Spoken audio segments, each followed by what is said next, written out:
extraordinary here with us. Herizon League champion, Herizon League MVP, New York City street ball legend. Jordan, what's going on, man? Thanks for sitting with us. Thanks for having me, man. Booch, I appreciate y'all.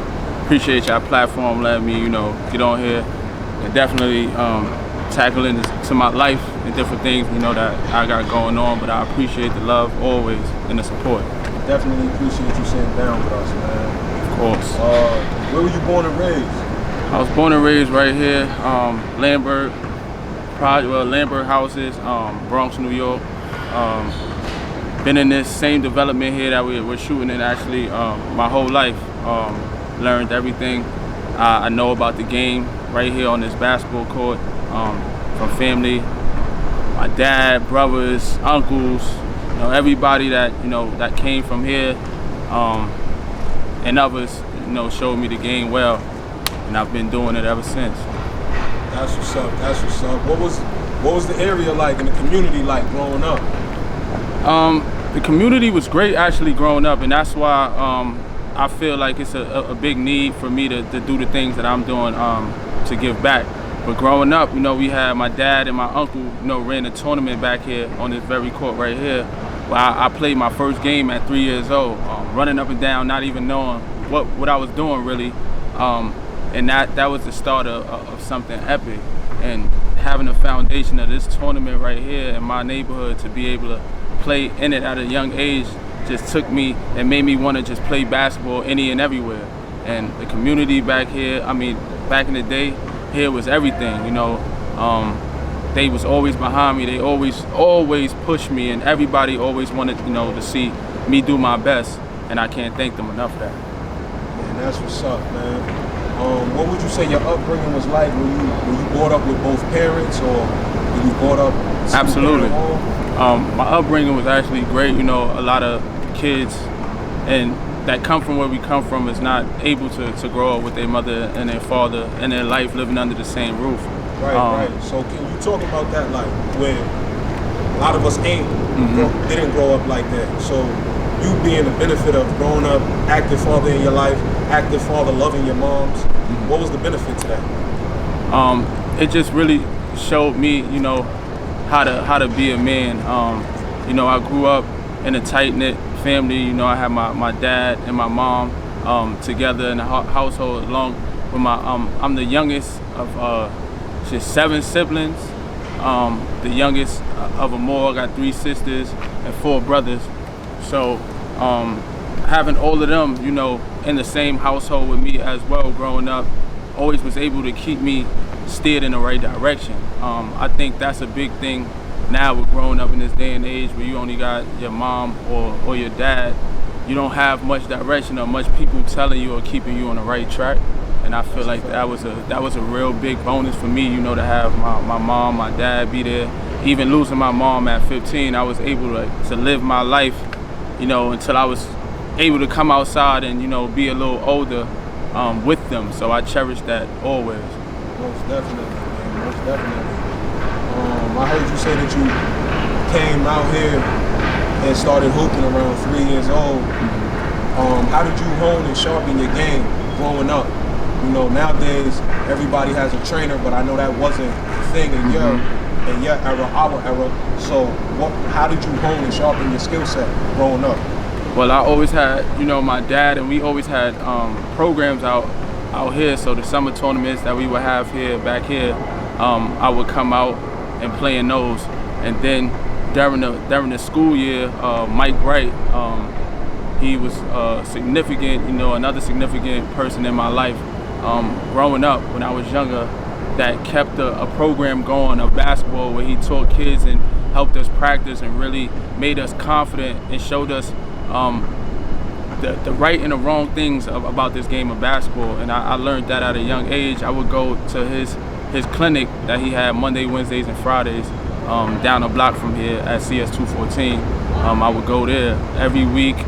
Monday, Wednesday, and Friday, I'd be there for 2 hours working out, dribbling drills, and he was known for making all of us do monkey drills. So that was something that really helped me sharpen up. And then playing AAU at a young age, helped too. That's what's up, man. Speaking of AAU, what was your first AAU team that you had traveled with out of the state? Next Generation.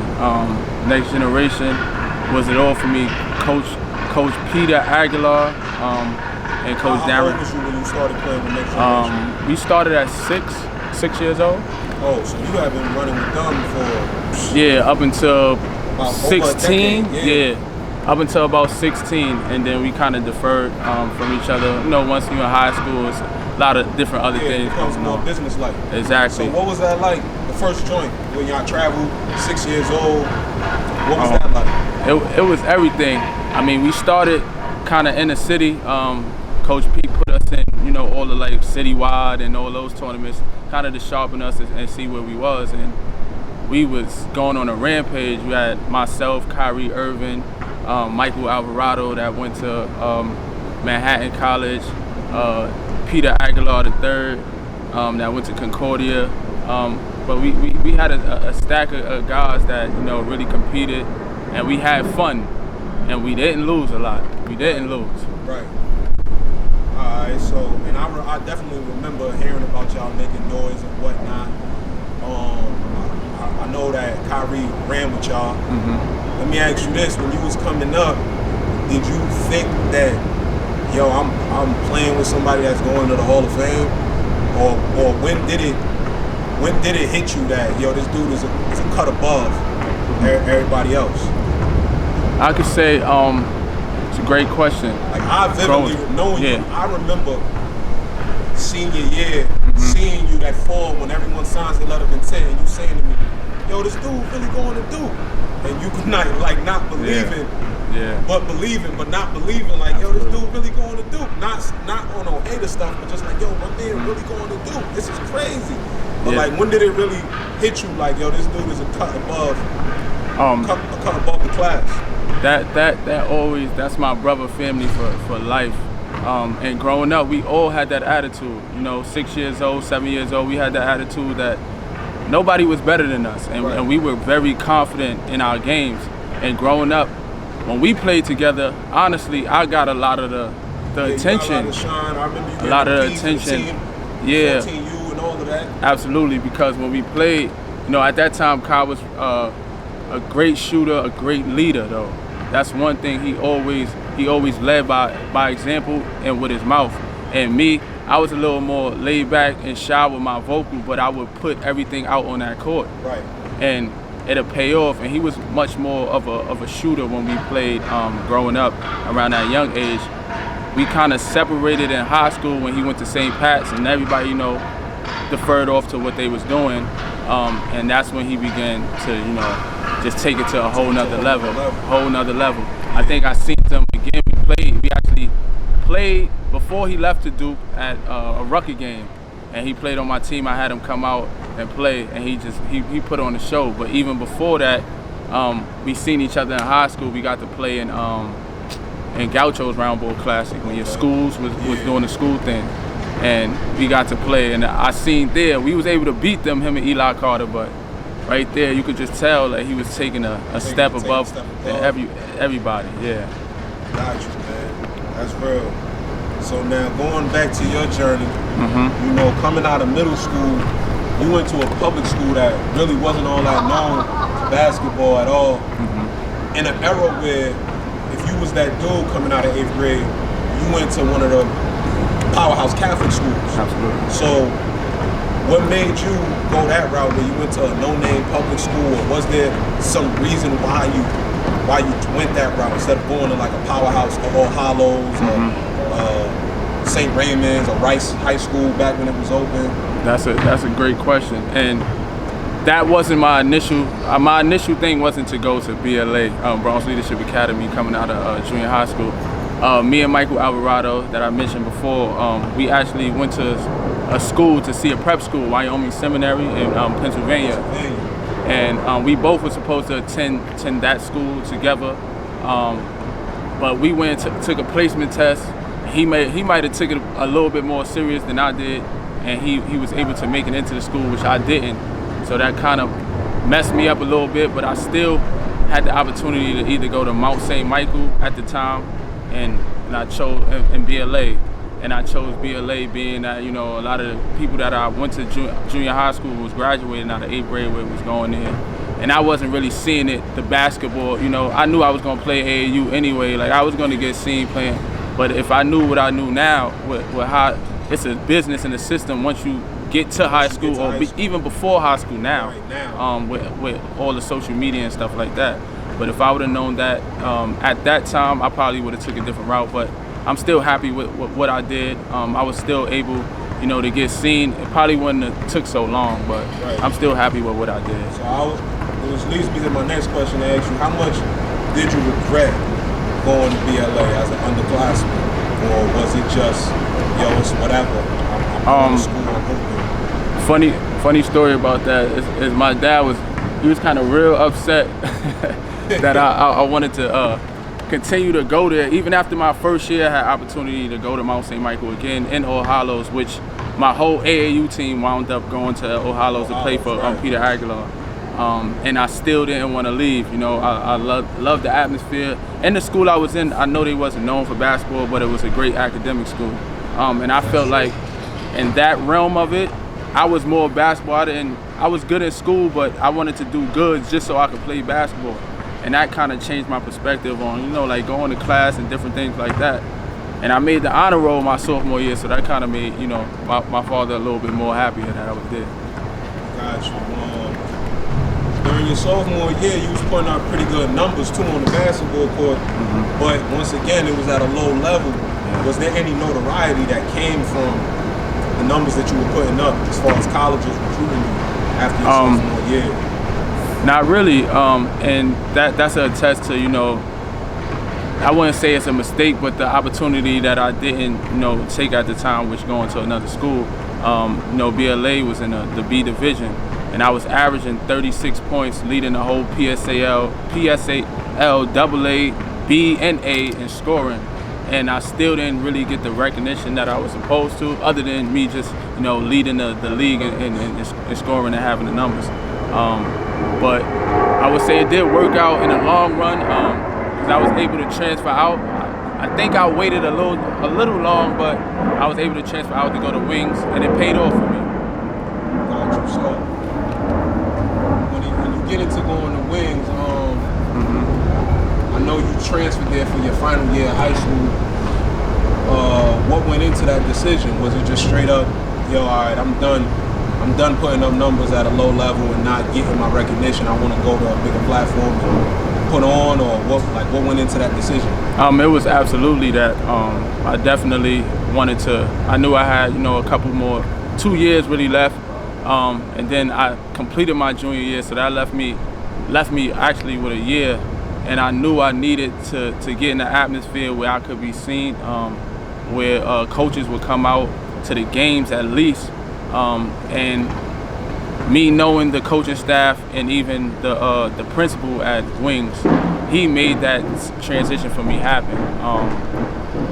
He did everything in his power to get me there, to where he came up with a story that I could use to, you know, get out of school, and it worked for me.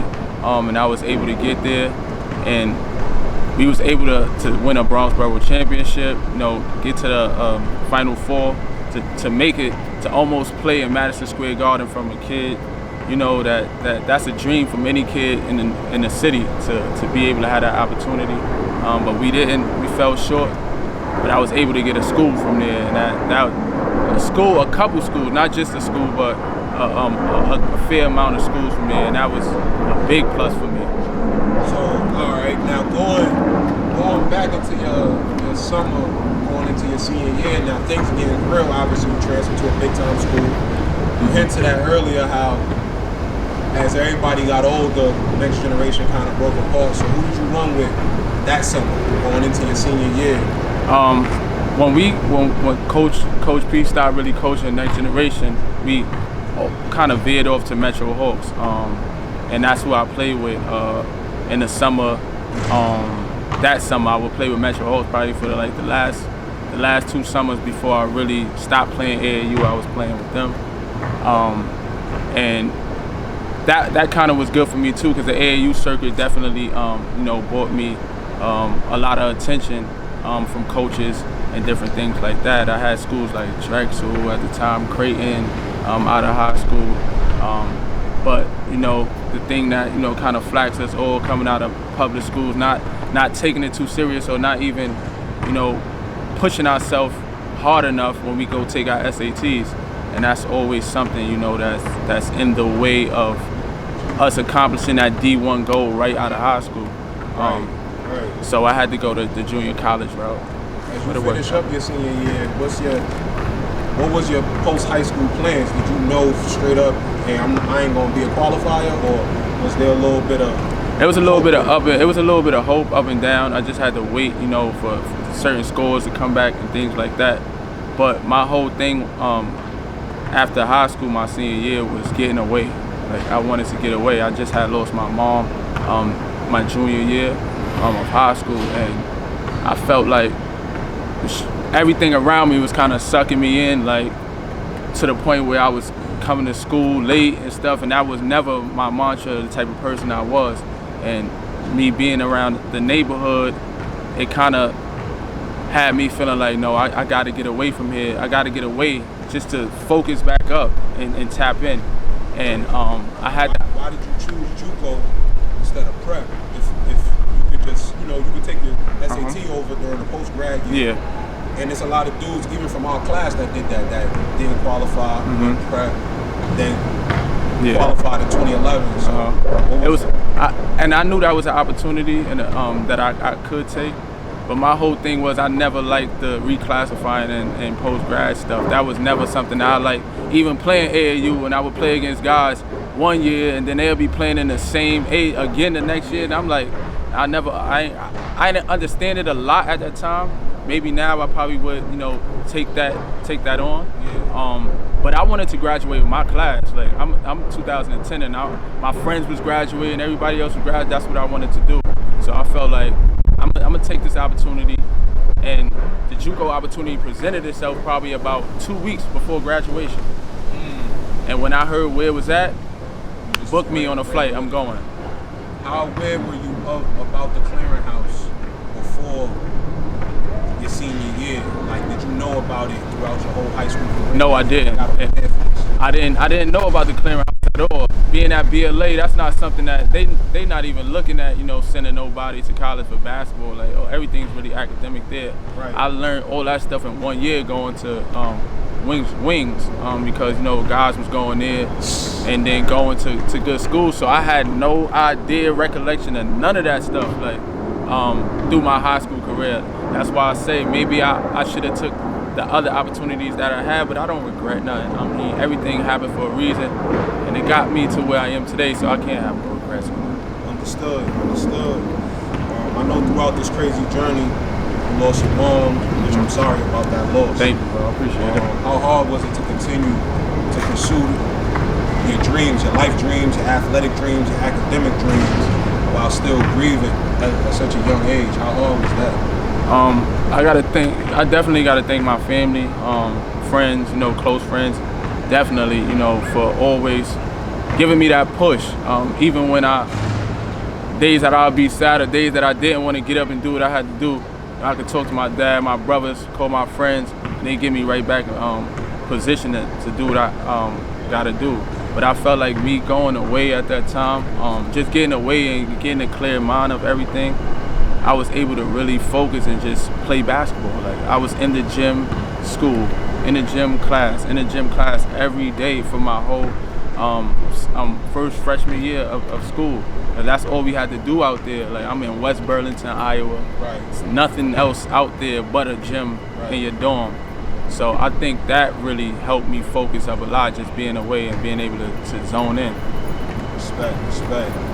What made you pick Southeastern Community College? Because I'm pretty sure you had many options to JUCO, so what made you pick them? At the time, they was one of the top, and I think, if I'm not mistaken, still are now top 20 JUCOs in the nation. At the time, they were like top 10, and they had got some footage of a game that I had at Wings. And I remember this vividly. My coach had told me to come in day after practice, we had practice and all that, and then I went home. He asked me to come back to the school. I came back, and he like, coach from, Southeastern Iowa called about you.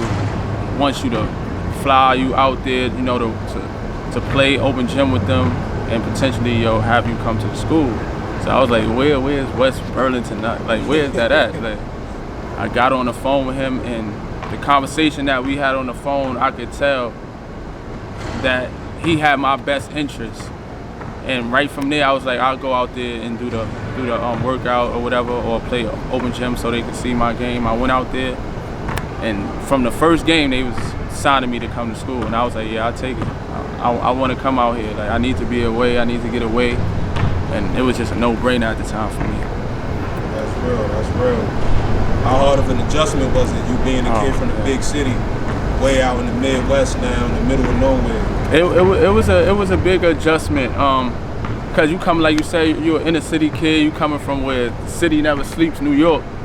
Everything is always going on to a place where you just see trees and farmland and just your school, and there's no excitement, nothing fun for you to do. We had to go to a hotel that had like arcade games just to have some fun, like for real. Like, it was really nothing in that town, but the support that school got from their fans, it was like we played in the NBA. Yeah, so it's nothing going on, so everybody just congregates to the games. I'm talking about, you got people 80, 90 to 4 years old at the game.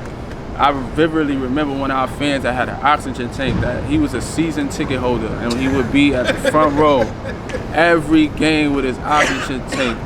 And I know if he's still alive, God rest his soul, that he probably still going to the games. And that was great. That was something great for me, because it made us want to put on the show, like, and perform, like, because we had such a great following of people, like, that came out to support us. But it was definitely a change. But AAU helped with that. Being able to travel young, be away from your family for a certain amount, weekends or weeks. So it helped out a little bit. Or better yet, what was the hardest part of adjusting to JUCO basketball? I would say when you go into college, period, and high school, you may be able to play certain positions, but when you go into college, you got to perfect the position that they want you, to play. And at the time, I was in between a point guard and being a straight scorer, so I had to kind of tone my game into being able to run a team, be the vocal person on the court, getting guys into spots. And a lot of that I did throughout my life, of course, and playing in high school, but I was always the two, because I always could score better than our one that we had, if that made sense, but I could do both. And I had to figure that out, like how to still contribute to the game while getting everybody else involved. And that was the big thing for me, I felt like, my freshman year. And I was able to find the niche in that probably before playoffs started, and we just went on a rampage from there. Right. I know that during your freshman year, y'all ended up making the National Juco Tournament. What did it take for y'all to qualify? Y'all won the region, or y'all made it at large? Yeah, so we had to, in order for us to qualify, we had to win our region. We played against it was a top 10 school, Indian Hills at the time too, that was in Iowa. We had to play them in a 2 out of 3 series to get to the Western District Championship. Wow, I didn't even know y'all operate like that anymore. Yeah, so we had to play District 16, I believe we was in. We had to drive 18 hours after we beat Iowa, after we beat Indian Hills in Iowa, 18 hours to North Dakota to play for Williston State. Man, that's wild. I will never forget that, because I told my team before we got on the court, if we drive 18 hours and lose this game, we gonna be miserable going back home. And they all laughed, but they was like, yo, we not going home without winning this game. There's no way we driving an 18-hour bus ride straight back without winning. And we was able to win that, man. Got you. So now, how far did y'all end up, matter of fact, let me ask you this. What was your mindset going into nationals, and did you know that, if I play good here, there's literally no looking back. It's up from there. I mean, that that was an atmosphere that I really can't even explain going into nationals. But all of our games leading up to that, even the district championship when we played Williston State, was a great atmosphere. And I was able to, I think that game I hit 9 threes, I had 33 points, and we wound up winning the game by 4. So every point that I did score that day, we definitely needed, because they had a great kid on the other side, Blake Nash, that I think he went to Illinois. He probably had about 40 on us. Couldn't miss, like. So I was like, I was going at him with that intention, like, man, you not, I'm from the city, you ain't beating me after I just rode 18 hours here. But my whole mindset going into that, I knew that, you know, a lot of coaches would be there. And when you get to that arena and you see them coaches lined up and all the fans and other teams there, it's an atmosphere that's really getting you ready for the next level, which is Division I basketball. And I was going to leave everything I could out on that court. And I wound up making all-tournament team as a freshman. Coming back my sophomore year, I had 20 schools in the gym at my first practice. That's what's up right there. So that means that you definitely put on in nationals and had what was your summer like going into the summer? Now you go to the national tournament, you put on a show.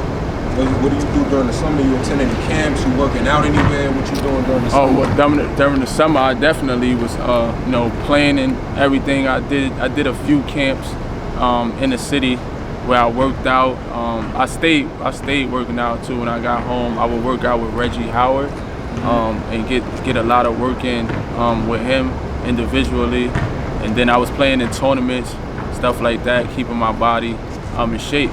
But around school, I went back to school early. I actually went back to school early to just work on my game, you know, be away, you know, from everybody, things like that, so I could focus up, because I knew it was going to be a big year coming into sophomore year. My coaches told me I knew all the letters that I was getting and different things like that. So I knew I had to come prepared my next year, and I was definitely prepared my sophomore year, I would say. Got you. So now you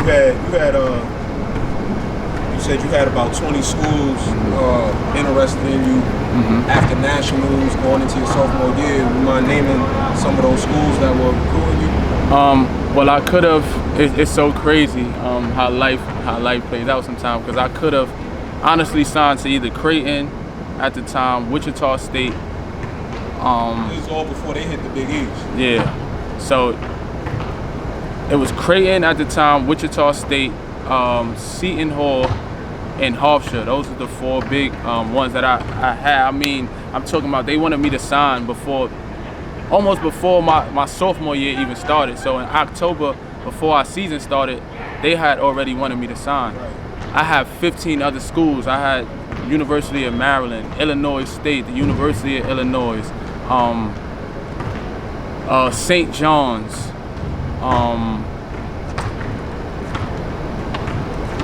what else I had? Iowa State, the University of Iowa. So I'm seeing all of these schools, and I'm like, I can't make this decision so fast.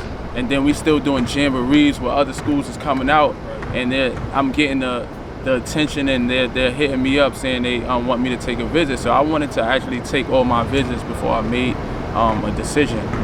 And it's crazy how things play out, because if I would have took the Wichita State job scholarship, then Fred Van Vliet wouldn't have been there. Like, that was our same year, and me not signing early, he decided to, and he went there, him and Clee Anthony early. And that was something me and Clee Anthony early discussed previously that summer at a Juco All-American camp, because they was recruiting him too. We both from the city, and I knew him, so when we got there, it was like, he was in the 2012 Juco class too? Exactly, yeah. He went to Mohawk Valley. Like, I only wanted to do that from a D3 Juco, like, so that was tough. And we got together. He had that interest there, and that's something that we spoke about. But if they would have gave me more time to decide on that, I probably would have went to Creighton. I mean, I would have went to Wichita State. Gotcha. And I want to ask you about a sensitive subject. I know 16 games in, your school forfeits the season, saying that 10 players violate team rules and say that you was one of them. In hindsight, what would you have done differently, knowing that you just made nationals prior, so maybe you make it back to nationals again. Maybe you win Juco Player of the Year. You're one of the best point guards in the country on the Juco level, period. So in hindsight, what do you think you could have done differently? That whole situation could have, been done differently.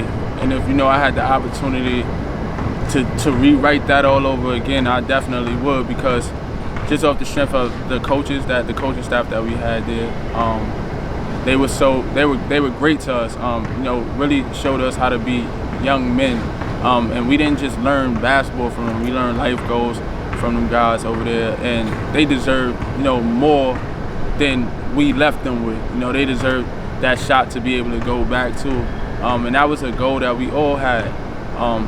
But I felt like it's no excuse for what we did. But we did feel like, man, we the top team in the country, and y'all not really giving us no gear and stuff like that. Why? We felt like we had to go in the store in our school and buy the gear for ourselves when we getting free Nike stuff that y'all just not giving us. But I definitely would rewrite that over, because big things could have came from that opportunity of being able to maybe win it again and go back to Hutch to play more schools. And I did lose out. I almost lost probably out of those 15. Yeah. Out of those 15 schools, I probably had 4 or 5 remaining after that incident. A lot of schools just bailed after that, and I would say that University of Wisconsin-Milwaukee, Joe was just adamant, man. He just was adamant, showing me how dedicated he was. Who you said was your main recruiter? Joe. Joe. Yeah. Gotcha. And he just showed me that he was just adamant, on me going to that school and knowing the person that I was. We had got time through the recruitment for us to sit down, and talk and different things like that. So he kind of knew the kid I was, where I came from, and some of the decisions I made off, where I'm from. And we just had that bond, man, and he would still come every week, even with everything going on, and I'm not even knowing what Juco school I'm gonna go to now. And he came to see me every week, made sure I was all right, made sure my mental was good, made sure I was still working out and different things, and really guided me through that hardship right there. He had a connection with a guy that was out of Juco, and he wound up getting 4 of us into Juco. Now that wasn't for me to, sign there or anything like that, but that was just to help a kid out. So when you see a person and you have a person like that in your corner, those are the things that I tell the young dudes now, being recruited. Find somebody that you could feel at home with, that makes you feel like you, that's not just trying to sell you a dream. These cats want to go to the biggest name schools, but when they come and recruit you, you got to listen to what they're telling you while they're recruiting you. This school came to me and told me, we're going to put the ball in your hands, run the offense through you, and whatever you feel comfortable running, that's what we're going to do. And you got to look at that roster and see that it's actually true. It's true. I got to. Really are opening there. Coming in, I'm a junior coming in. Right. It's a senior, point guard is a senior, he's leaving. I'm coming right in to start. I'm not sitting behind nobody. I don't have to redshirt a year so that I could play my whole full year. So all those things, especially coming from Juco, you have 2 years left. 4 years in college go by fast, so the 2 is gonna go by in a blink of an eye. That's a fact. So you have to, every year is important. You have to be on that court and you have to be showing something in those years that you're there. If you're gonna sit out a whole year, then have to sit out a whole another year, then go to another school just to, you messing up your timing and what you could have been doing. So that's always important, and I tell a lot of the young guys that now, listen to what these coaches are saying. Don't let them, sell you a dream, and really feel that within yourself. Talk to them, speak with them, and if you feel that connection between y'all, then you go for it. But if you don't, then you wait for that opportunity to present itself. That's a fact. Now, with all of that happening, coach finds you another Juco, you having to leave Southeastern, et cetera, et cetera. How hard was it to make sure that you qualify for D1, because that's a whole nother qualifying journey. Yeah, absolutely. Out of JUCO. So I had to make sure that I passed all my classes when I got to the second school, which was only Central in Illinois. I had to pass all my classes. They were trying to write stuff up to get us to be able to play that year. We went to the board and everything, and they seen the names of who was playing and where we was coming from. Right. And they was like, oh, we're not letting them team up with this team. They might win the whole thing, but they didn't actually let us continue our season or play for that school. So we had to go there and just do work out.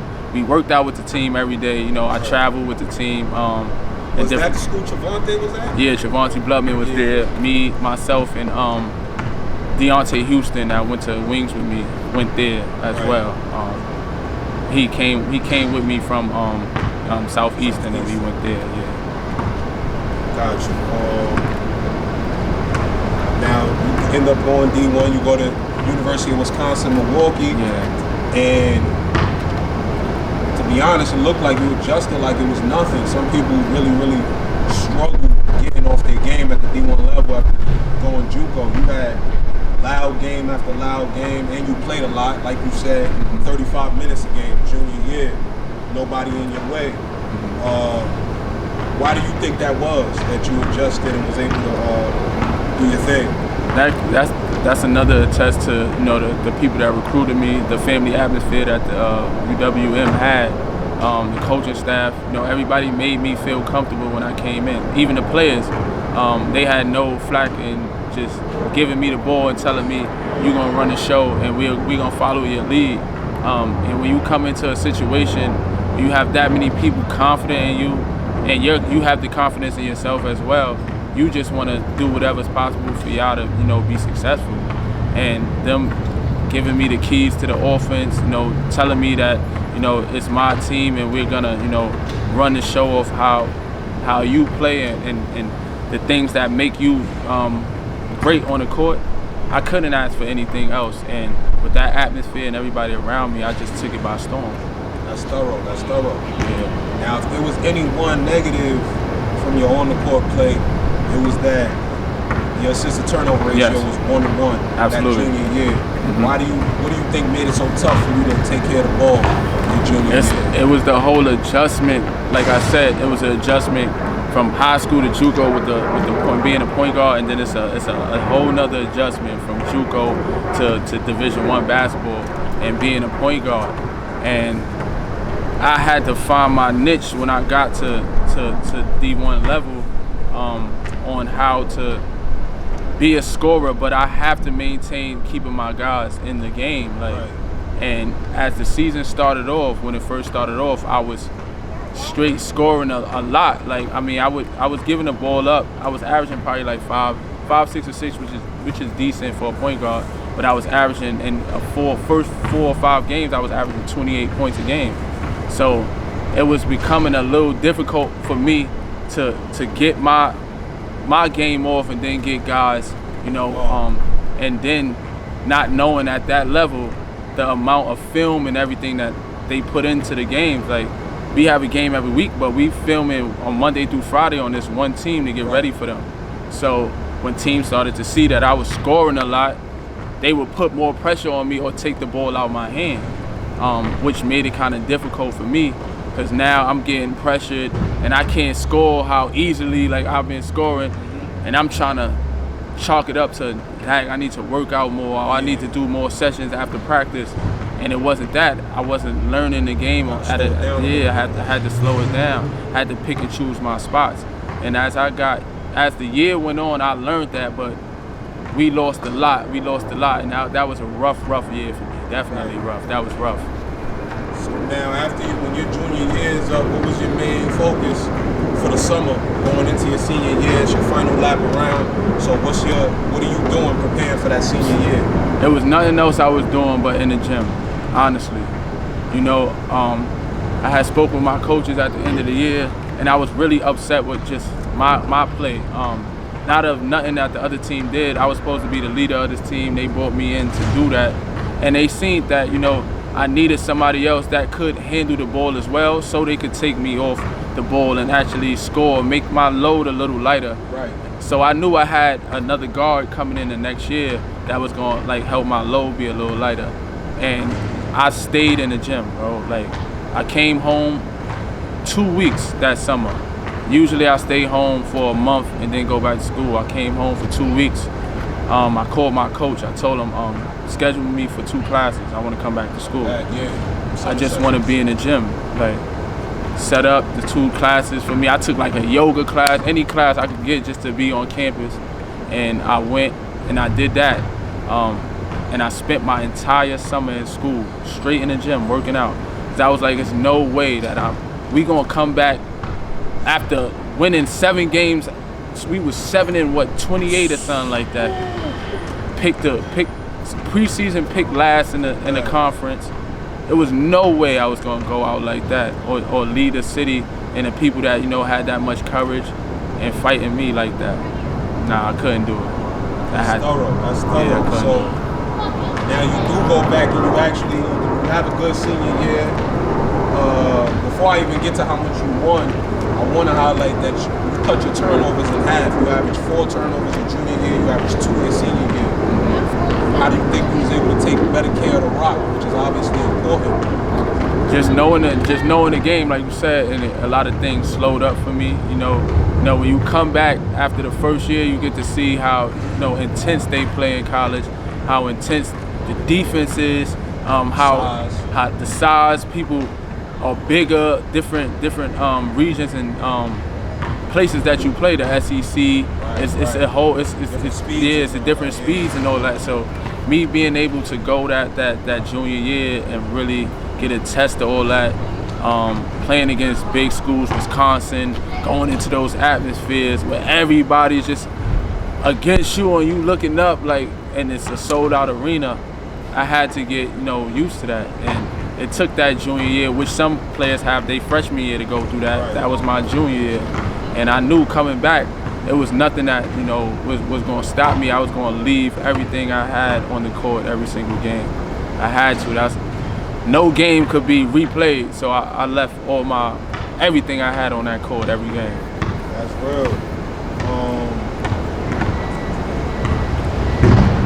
Throughout the senior year, I know you wanted. Obviously, there's a difference between I want to make the dance, but then looking at your roster and saying we can make the dance. Did you look at your squad and think to yourself, we could do it, or were you a little bit shaky? Everybody coming back that year, and we picked up five new guys that came in. Tybee and Steve McWater. That was the point guard that came that year, and Tybee was the engine. He was the big guy that we had come in. And when I got with those guys, we knew that we would be the ones kind of leading the team. Tybee being a sophomore and Steve being a junior.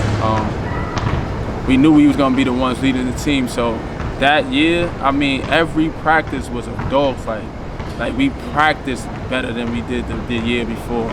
We competed better than the year before in every game. So we got off to that senior year. We won our first 8 games out the back. So we knew that we could play with anybody, especially in the country, especially in our conference. Like, we had utmost confidence. And being picked last in preseason, picked last to come in last, we felt we had a chip on our shoulder, all of us. Like, we know we won 8 games last year, and then y'all picked us to come in last, which is, rightfully so. But we was gonna show y'all different. So now going into the conference tournament, y'all the 5th seed. Mm-hmm. In the semis, y'all faced the 1 seed. Yeah. How good was Green Bay? Like, when you look back on it, how good were they to you, and what was the game plan going into that game to advance? Because they were the heavy favorite. They weren't just the 1 seed. They were the heavy favorite to come out of the Herizon League that year. They were the top team in our league, the best team in our league too at the time. Most definitely, you had to give Green Bay their respect. But we had no fear for them. We shared the town with them, so you know how that rivalry could go. It was like the Mets and the Yankees rivalry, kind of. kind of a thing. So good comparison. yeah, we knew coming in that they was great. They had I think the #1 big in the country at the time, or one of the top bigs in the country, and Alec Brown, who actually got drafted by the I believe it was the Suns. Yeah. And then and then Kiefer Sykes. Kiefer Sykes was a dog. To this day, that's still my guy. I'm glad he kept going and got the opportunity to play in the league this year, man. And Alfonso McKinney. Now people don't even understand his story too when he played. Like they don't understand we was actually close outside of basketball. Like they would come to the school and we would hang out and different things like that. Alfonso McKinney was coming back from a terrible knee injury, ACL tear. So by the end of the year, he came back for Green Bay. Probably around conference tournament time, he came back, and we just didn't have no fear for nobody. We knew that we could play with them. I knew the excitement of going up against Kiefer Sykes with that boy, and I just wanted to always leave my best when I was playing against them. Like we was gonna have the feeling that we was the best, in Milwaukee, not Green Bay. Like, right. And that was the fight and intention that we had, but we had to give them their props. And what was coach's game plan? Like, what was the coach saying that you guys had to focus on going? Alec Brown and Kiefer Sykes, containing Kiefer Sykes, not letting him, get too comfortable, because the kid he's 5'11", 6 feet maybe, jumping out the gym. Right. Quick, could shoot, could get anywhere on the floor. So us being able to, stop him a little bit, not gonna really stop a great scorer and different things like that, but you could contain him. And then Alec Brown. Alec Brown was a 7-footer that we just had to keep off the glass. Right. And we knew boxing them out, that was a big thing for us playing them. They had a 6'7" wing and a 7-footer and a 6'10" dude. So we knew that we had to, box them out a lot and don't let them get in fast breaks against us. And by us doing that and just D'ing up, great, we was able to get the job done. Now y'all end up winning. Y'all get past the 1 seed, but now you got to beat Wright State so you can get to the big dance. How serious was the preparation going into that one, knowing you 1 win away from going to the NCAA Tournament? In preparation, we didn't take nothing for granted, especially after we beat Green Bay, which we felt like that was the championship game. Not to take anything away from Wright State, because Wright State, we know, coming in as a defensive-minded team. Like, you beat the 1 seed. Yeah, we beat the 1 seed, and we at their hometown. It's about 15 to 20,000 fans in the gym that's going against us. So we knew if we was able to prevail in that atmosphere, it's nothing that we couldn't do. So going into Wright State, our game plan was to attack them, knowing that they're gonna play defense, but to run our offense. And we had a motion offense that we ran, and it was mainly to clear one side and get the bigs touches. And I remember to this day, Cal Kelm, a senior, that was a senior along with me, man, he started the game off, I think, scoring. After I hit a 3, he probably scored the next 8 points or went to the free throw line. Yeah. And I had a message for the team before that game. I don't know if you've seen it on YouTube. Definitely seen it. But that was my whole intention. I thought about speaking to the guys during shoot-around during that day, and I was like, nah, I'm going to wait till the game. And I asked my coach, could I speak to guys before we go out? And that's when I told him, March in general, like, I lost my mom's on the 15th, but March in general is something that, still sends chills through my bones. And I wanted them to know that feeling that I was coming out there to play with. Like, we got through that hurdle of being the #1 team when nobody even thought we would be here. Right. We got more than just us we playing for. We playing for our families, kids, all of that. So I gave them that speech, and I could see the goosebumps rising on my team, and we put it in. And I knew it from there we was gonna go out and try to dominate them, and we was able to do that. And it's not easy playing in Wright State. I mean, them fans, they had our face up. They knew who girlfriend was who family member was who. I see that they put a good fight down the stretch to make it be like close. 4-point game in like the last minute. So I know they wasn't trying to let y'all get out of there. Y'all dominated them most of the game, but then they brung it in close, so they wasn't trying to let y'all get out of there with that victory. Absolutely not, man. They that's one team that I could probably say to this day still play defense the same. Like, they channel their whole game on defense, and you're not gonna score 90 and 100 points on them. Like, that's a fact. They gonna play D. So now, you have a hell of a tournament. You end up winning a tournament MVP. What does that feel like? Being a MVP of any conference is big time. You know, only not even 100 people have been the MVP of the Herizon League. So you go down in history. What's that like? It's an absolute surreal feeling. Absolutely surreal. As a kid, you know, you dream of, you know, having that opportunity to even play Division I basketball, and to be able to do that and win an MVP, like, that's unwritten. That's kind of like unwritten. It's like a dream a little bit. Absolutely. And to know that you actually punching your ticket to play in the NCAA tournament, where not many ever get that opportunity to do, that was something I couldn't fathom. That whole week after winning, it was just like paradise for us. Like, it was a hurdle that we was able to get over when everybody had their foot on our neck saying we wasn't good. Even our own school didn't believe what we did. Like, we had to make up prep rallies as the days was going because they didn't have nothing planned. They didn't think we was gonna win. So as the weeks went on, we was planning different things. We had to plan. Yeah, they had to plan for things. But our school showed up and showed out definitely for us, man. They definitely did. Surprised and all, they did. But that was a surreal feeling. Still to this day, still think about that. Absolutely, man. It's legendary, man. It's something you're gonna think about forever. To the day you die. Now y'all preparing for the tournament. Y'all got Big Bad Villanova coming up. What is the preparation like getting ready to play a 2 seed in the NCAA tournament? A lot of people don't know what goes into preparing for that. Not preparing for the season, not preparing for conference, preparing for the dance. What goes into that?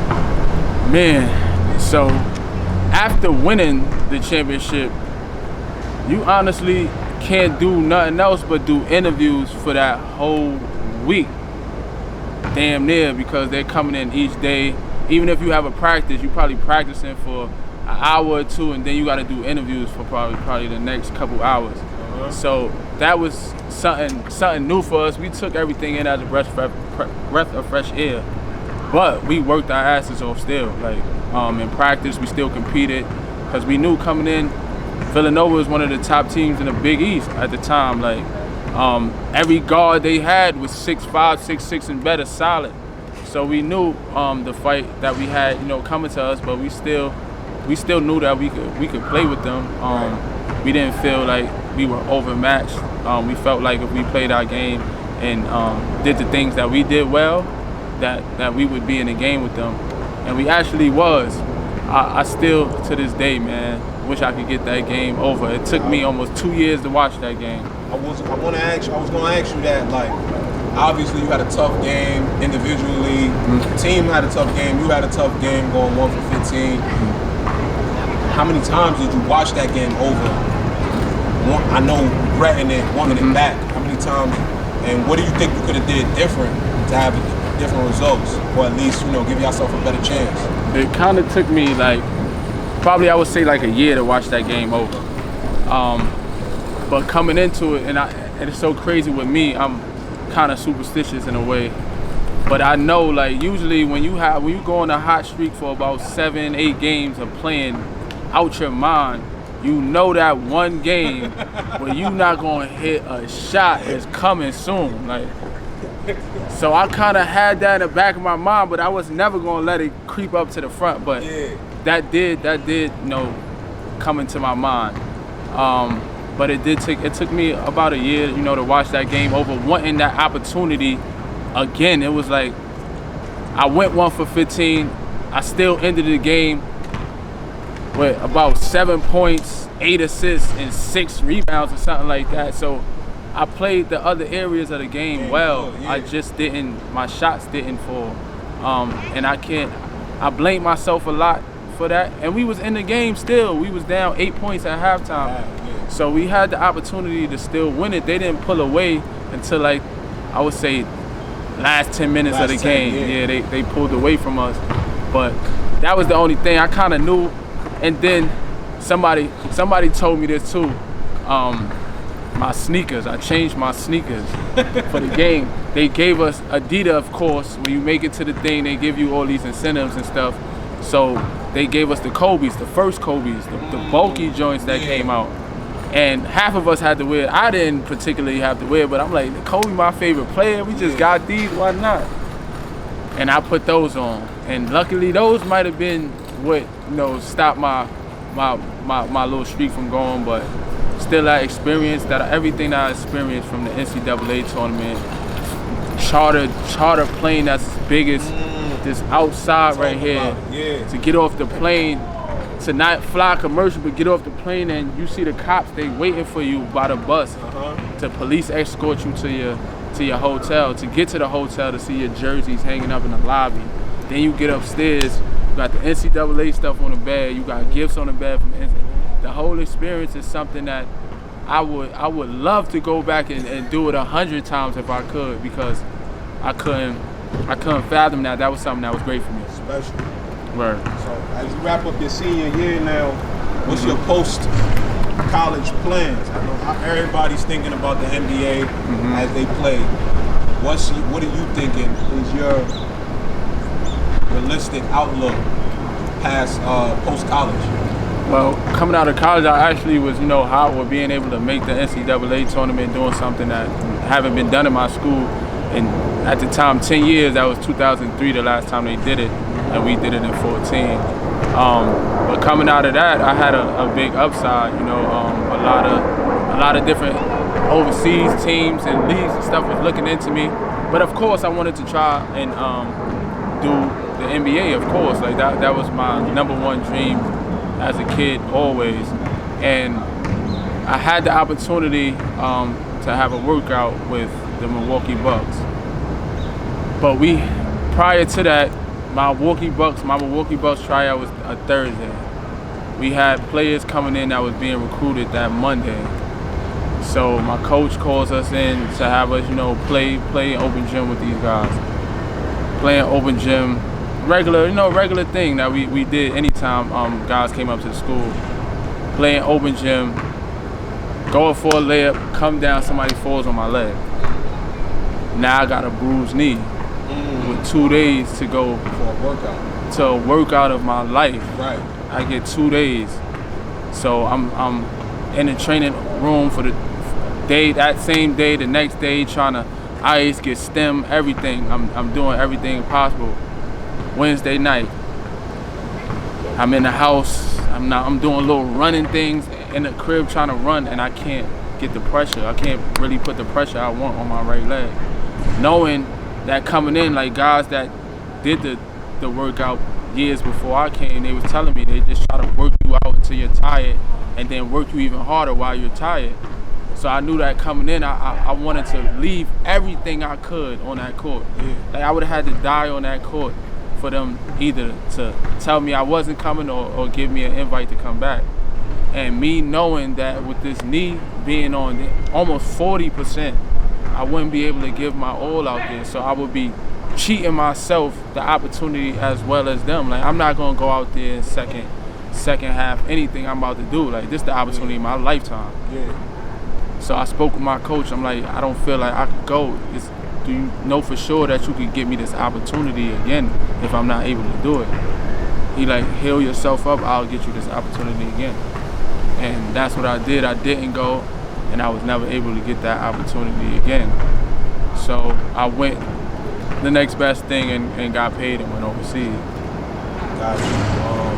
How many different, I know you went to Portugal first year. How many different offers did you have, or various countries, various clubs did you look at? I had a couple offers coming out of my senior year at UW-M.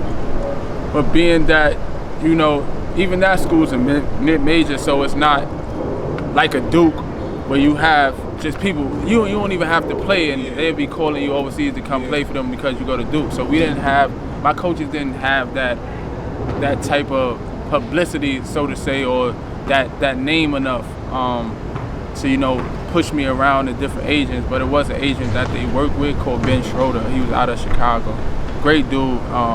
And a lot of the guys that, you know, went overseas after they came from my school usually got with him, and he helped them get over there. So that's what I did. And I had 2 opportunities to go to Canada and Portugal. At the time, I felt like Portugal was the best fit for me to go, and I wanted to, you know, really get out the, you know, go far, get out the country, really see what it's like to be away from home 8 months or whatever. And I took that opportunity. I was Portugal. I was living there. It was beautiful, man. You can't ask for summer all year round. It doesn't get no lower than 70 probably degrees. The games were great. The people were great. Just adjusting though. You know, you're going into a different country. Different culture, different language. People don't necessarily speak. That's not even a second or third language, English. So that was tough. But I was able to be blessed with 2 coaches that actually spoke English and teammates that spoke English. So that was good. But it was definitely an adjustment, just going in stores, trying to buy food, trying to find out. I only knew what cereal was, and even cereal was in a different name. So, you know, when I got there, I had to, you know, learn things. And I had a teammate who actually was black, but he knew Portuguese, how to speak Portuguese. So that helped me out a lot too. How was your club? You know, we had a bunch of horror stories, clubs being on funny business, lying about your living headquarters, paying you late. What was it like? What was your experience like? My club was pretty good. I mean, we never, as far as money, we never missed our money. I did hear prior to that from a teammate that went to my school that was a little older than me. He went there, he had an issue before, but he got that handled. But when I went there, it was no issue really with money or anything like that. It was a lot of things that we could have had better, as far as you know, after workouts and practices, they would cut off the lights. So they had the lights cut off until practice start, and then the lights come on.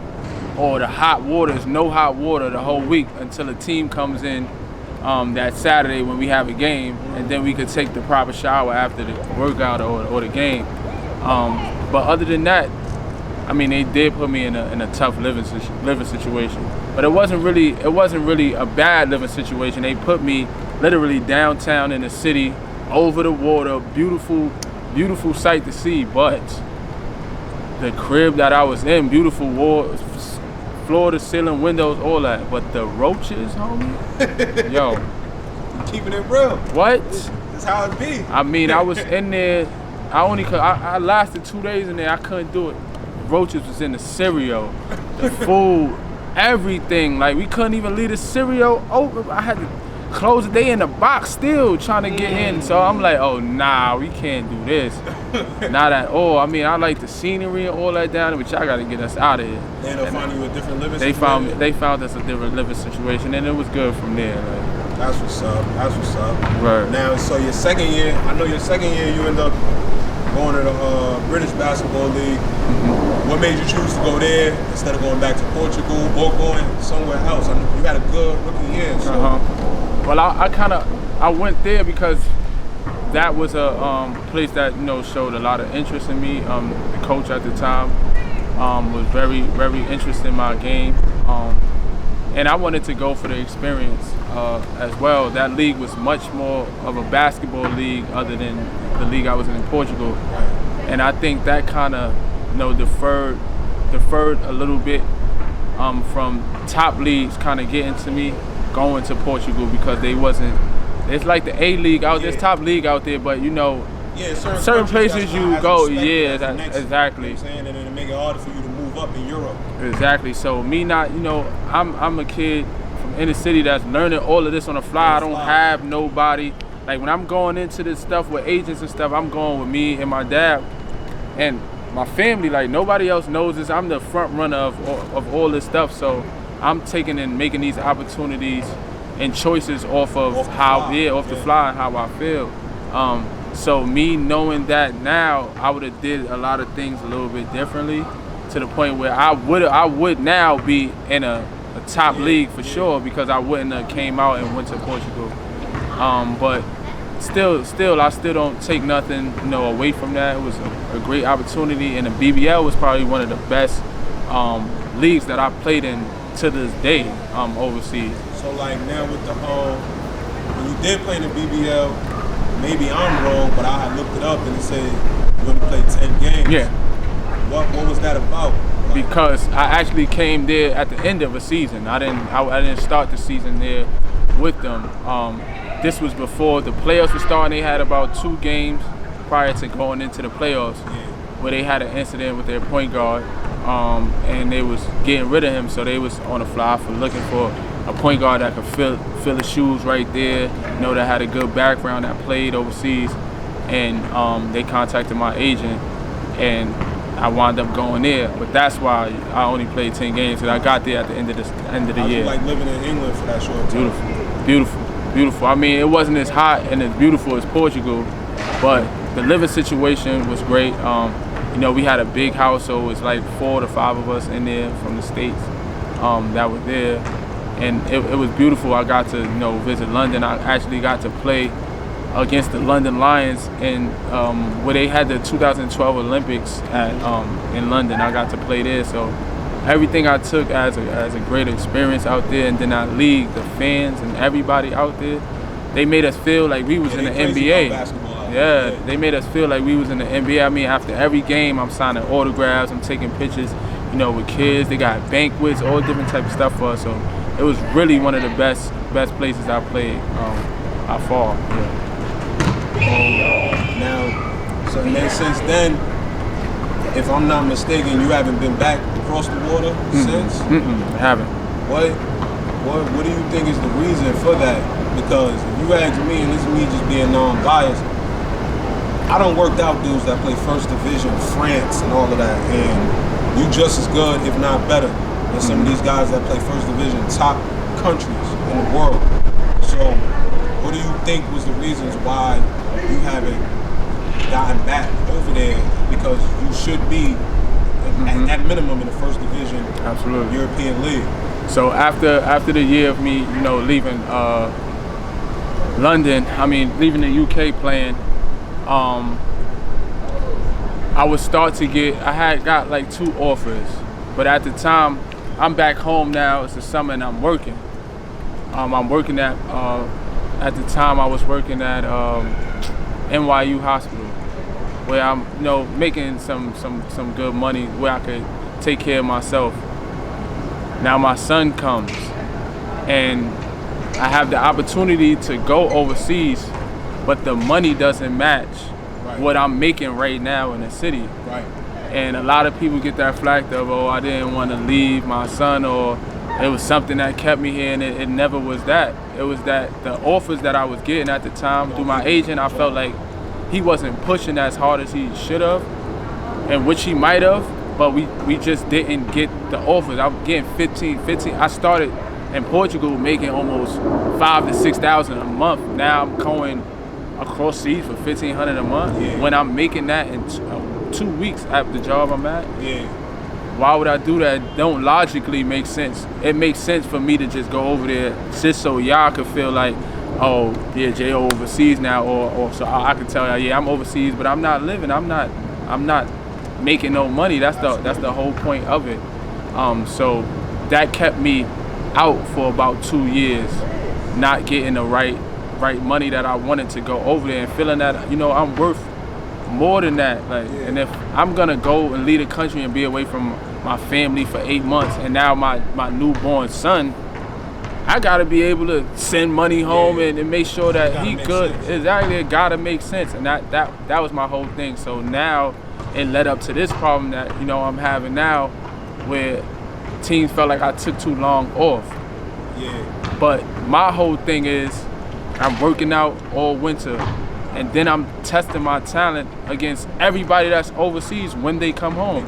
So the summers is more important for me than other people, because I'm honing in my talent and everything I'm doing in the winter for the summer when I see you guys. That leads me to my next question of how important is NYC summer ball to you? You got the trophies out here. You made a nice name in street ball tournaments and whatnot. Though you haven't gotten to play in Europe or play in the league lately, what's NYC summer ball meant to you? NYC summer ball is everything.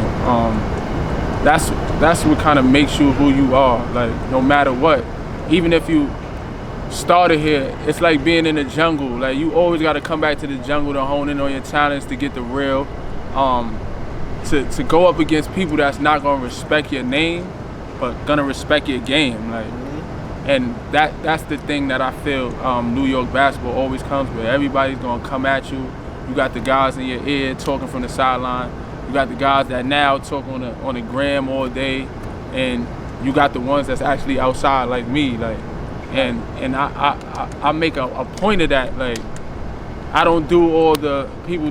I'm laid back. I'm humble. I know what I could do on the basketball court. I'm not one of them to be on live and I'm gonna tell you what I'm gonna do to you when the summer come. Now, when we lace them up, you gonna see. Cause after that game, you gonna be dapping me up like, yo, you killed us. Like, and that has always been my mentality. I'm not one to really boast and talk too much, but after the game, y'all gonna come talk to me because it's gonna stand out for itself. Sure. And that's what NYC basketball did for me. Like, especially now with me not having the opportunity to go overseas because they think that I'm not in shape enough or whatever it is that the coaches think of me being away from overseas playing. I'ma show y'all when these dudes come and y'all think they nice and y'all giving them. I'ma show y'all like what can happen. Like, and that's my whole thing. Now, yo, are we good, stuff?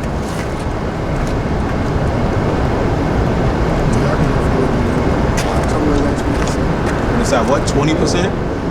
How I could tell? Oh, when the shit right here would say 35%? Now this past summer, you got a big time game where you went for a 40 ball against 3 Knicks players, 2 of them being on max contracts. Did that opportunity bring anything to you? Better yet, did that game bring any opportunities to you? Absolutely. I mean, my phone probably been going north for about still to now. A couple agents reached out to me. Even Pro City did such a great job of getting agents and stuff in contact with me. Bernard is a great dude, and they know how hungry I am for the opportunity, and for me to stand out and represent them as well as the whole New York City by playing in that game and really going at them was something that I came into that game with a whole different mindset than anybody else. When I got the call probably about 4 o'clock, and our game was at 7 that they was gonna play, and I knew, like, again, going back to me not getting the opportunity to work out for the Bucks, this is the first opportunity I was able to get on the court with active NBA players, like, and I wasn't going to take this opportunity for granted. And I knew I had a whole different mindset. I didn't text nobody. Nobody could call me that day to ask me, yo, can I meet you at the gate to get in the game? I didn't speak to nobody, cut my phone off, and came to that game with a different mindset that I knew that I was going to take this opportunity by storm. And it definitely did help me out. I'm working on some things now, trying to hopefully get overseas, just staying blessed, trying to make it happen. Think anybody taking you serious about trying to get you across that water? Most definitely now. Overseas, they have like a Instagram thing that they shouted me out on overseas, across the water basketball. My God, shout out to y'all. Yeah, shout out to y'all. He was like, man, I watched you play for years, and I didn't like. Sometimes I don't even be knowing a lot of these guys that be following me or just following basketball in general that know like the type of person I am and how I'm approaching it. Yeah. He like, yo, I ain't gonna stop until you back across that water and I can send a film. So he's been reaching out to people for me. I got guys from tournaments and stuff. Even the players that's overseas now, their agents was hitting them to tell them get my information. So I know as long as I stay blessed, something's gonna come, you know, from this opportunity, and I'm gonna make the best of that. It just has to make sense, bro. It has to make sense. Yeah, it has to, definitely. I really hope so, though, man. Because if you ask me, man, like you might have to play in a league where it's like they don't pay you max dollar your first time back. Exactly. But I think, man, once y'all get that foot in the door, yeah, bro. Like once you prove you can play in one of them top countries, the France, the Italy's, the Greece, Germany. Like I'm telling you, I see them niggas all the time. I see them dudes all the time. And I have no, and I want that to be known. Like I have no problem with, you know, reproving myself. That happens in life all the time. You just can't be a super pay cut. Yeah, like I don't mind taking 25, even 25 is low, but I'll take that right now just to prove to y'all with incentives, to prove to y'all that, you know, I can do this. This is what I do. Like this has been my life forever. Like, and when I hit that basketball court, I'm a different person. So I just need that opportunity. Somebody just take that opportunity on me, and I promise you that you will definitely fill a void of taking that opportunity, because I'm gonna give you everything I got. And that's a fact, man. Even some people now, they feel like I should go try to do the G League or try to get a 10-day contract because they see me play.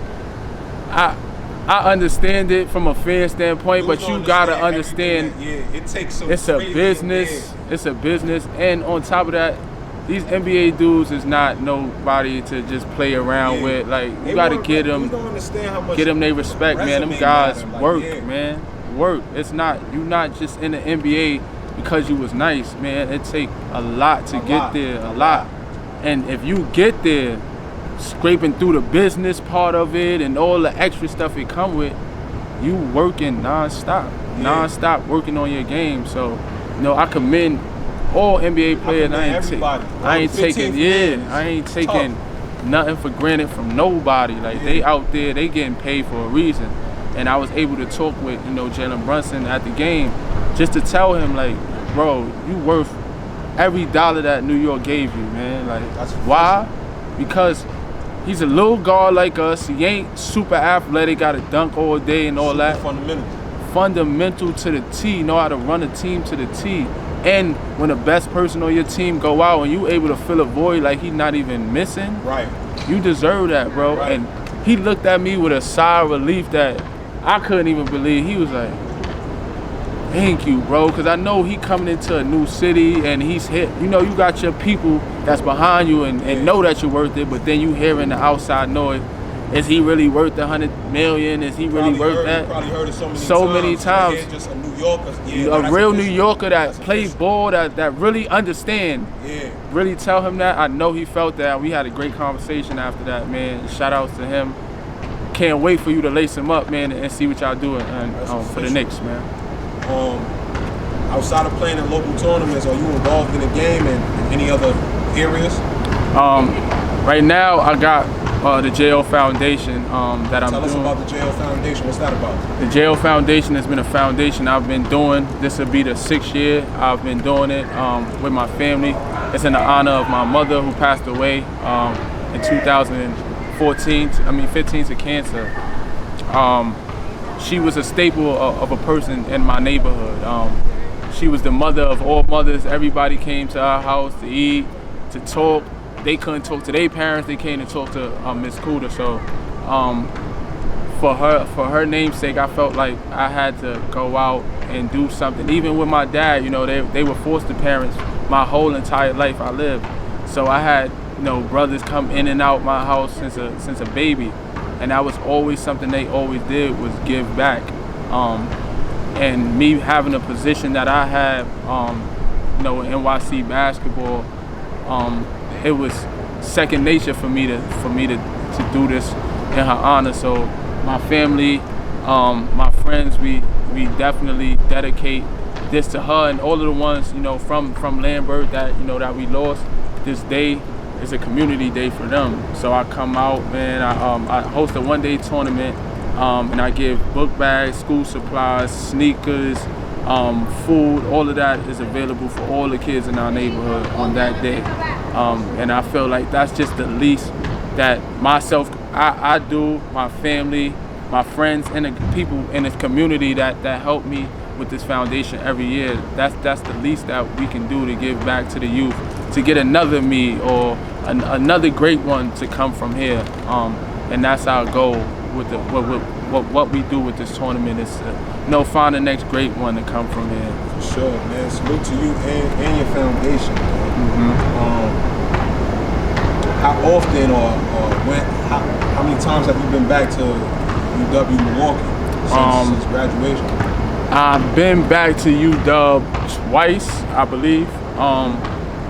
But I went back just for the $2 million TBT tournament. So I went back for those two things. I never really got to go back and really just experience it, walk the hallways and stuff like that again, because my coach is not there. Like, they have a new coaching staff, a new whole athletic.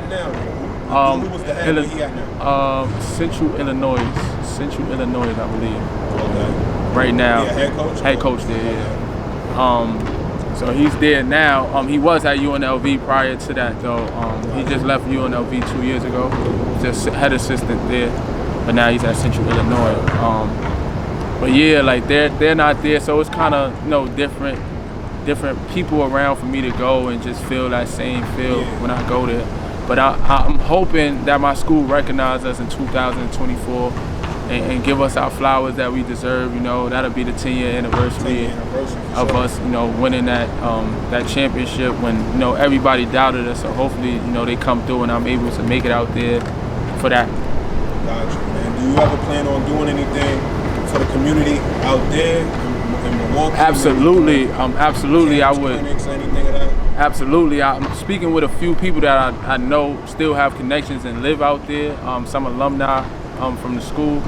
And I plan on definitely going out there and doing a camp day kind of sort of, or even a tournament kind of sort of to what we do here, and actually do something at the school as well, a camp at the school as well, to get my face back acclimated, with the guys that's there, and the community, because still to this day they treat me, like I'm from there. Sure. Go out, they want to get me drinks, different things like that. That community and Milwaukee will always be my second home, man. Always, yeah. You win somewhere, and unexpectedly, man. For free everywhere, absolutely. Everywhere in that town, yeah. You can do whatever you want.